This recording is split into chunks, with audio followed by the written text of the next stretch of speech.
የአማራ ፋኖ ብሔራዊ ኃይል በአማራ ክልል የሚካሄደው ጦርነት በሰላም እንዲፈታ ፍላጎት ያለው መሆኑን ገልጿል።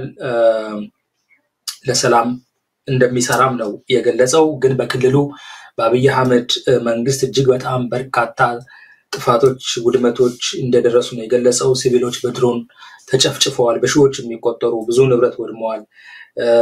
ይሄ በአማራ ላይ ለረጅም ጊዜ ሲካሄድ የነበረው ጥቃት አካል ተደርጎ መታየት እንዳለበት ነው የገለጸው።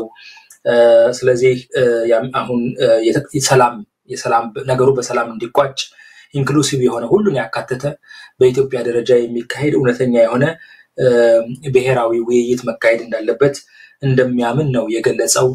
ነገር ግን አሁን ወደ ሰላም ለመግባት ወይም የሰላምን መንገድ የሚገፋው ባይሆንም የሚከተሉት ቅድመ ሁኔታዎች መጀመሪያ መሟላት እንዳለባቸው ደግሞ ያስቀምጣል። እኛ ለሰላም ዝግጁ ነን፣ ኮሚትድ ነን፣ ጽኑ ነን።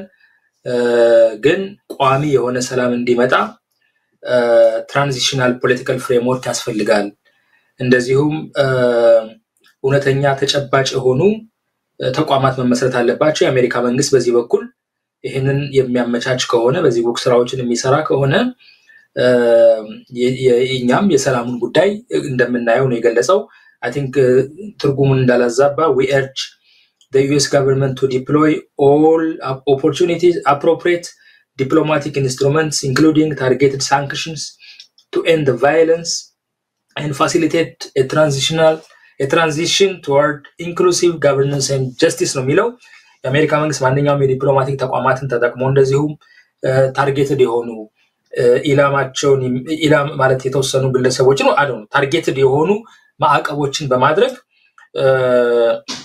ኢንክሉሲቭ ጋቨርነንስ ሁሉን አካታች መንግስት እንዲመሰረት እና ኢንክሉሲቭ የሆነ ፍትህ ለሁሉም የሚዳረስ ፍትህ እንዲመጣ መስራት አለበት ይልና የሚከተሉትን ቅድመ ሁኔታዎች ያስቀምጣል።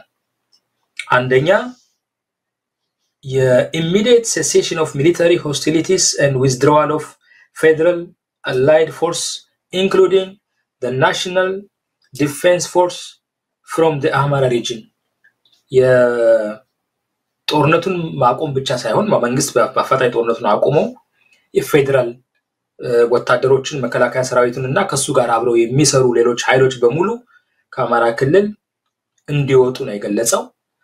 እዚሁ ጋር አያይዘው ማንኛውም dissolution of all prosperity party offices የብልጽግና ጽፈት ቤቶች በሙሉ እንዲፈርሱ ነው የጠየቀው። እንደዚሁም የፓርቲ ጽፈት ቤት የመሳሰሉት ነገሮች እንዲፈርሱ እንዲሁም dismal of political and security officials in Amhara dismissal of all political and security officials in Amhara region coupled with a peaceful transfer of power to a transitional administration wholly mediated by ፋኖ ነው የሚለው። በፋኖ የሚመራ ጊዜያዊ የሆነ የሽግግር መንግስት አማራ ክልል ውስጥ መቋቋም አለበት። አሁን ያሉት የጸጥታና የፖለቲካ ባለስልጣናት በሙሉ መወገድ አለባቸው ብሏል። ሌላው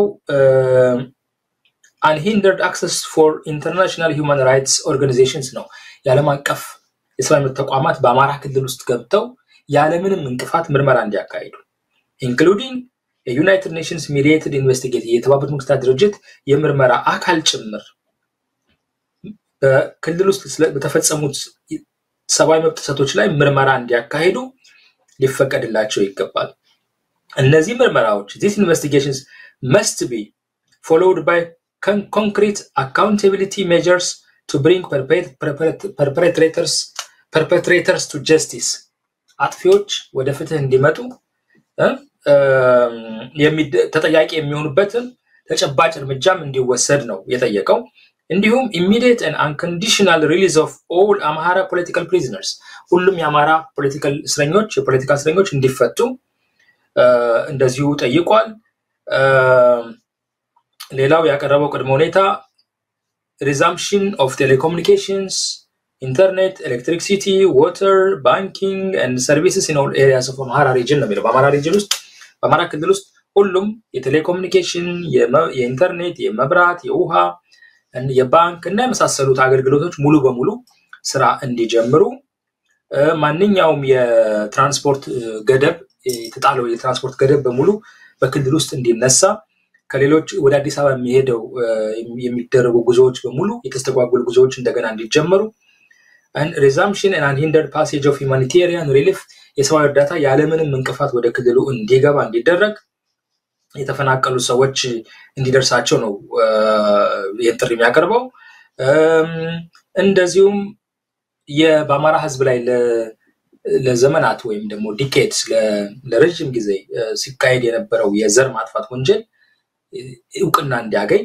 ነው የሚለው formal recognition of the decades long Amhara genocide including atrocities consisting war crimes የጦር ወንጀል የተፈጸመው በሙሉ and crimes against humanity እውቅና እንዲሰጠው ከዚህ ቀደም አወዛጋቢ የነበሩ ቦታዎች